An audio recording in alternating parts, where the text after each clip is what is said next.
time, good evening time again. Please take time to like, subscribe to our YouTube channel, guys. Come on over to our Patreon and join up.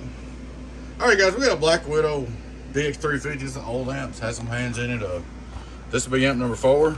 Keep that in mind, number 4. It does have two HG2079s in it. Like I said, has been through the mill. Now what I did, it's just a Class C now, and it's gonna stay that way.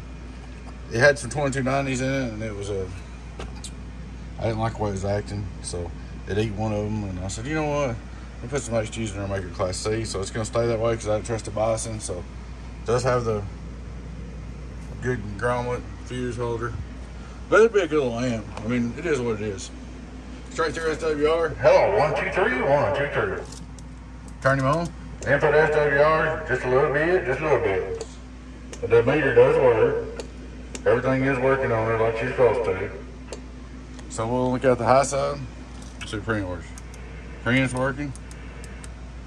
Hello, 1, 2, 3, 1, 2, 3, 1, 2, 3. Does have two HGs in it. 1, 2, 1, 2, 1, 2, 2, 2, 2. Hello, Class C, 1, 2, 3, 1, 2, 3. Like I said, it is what it is. I figured somebody wanted it. Turn in the low power. Hello, low power, low power, low power. Sideband delay works, but it's really not for sideband. Preamp works, but she's all up ready to go. Every light on the front of her works. No, 1, 2, 3. It's just a nice little amp. It makes somebody a good little amp. It'd be a lot better than it'd be a lot better than not wet and not having one. 1, 2, 3.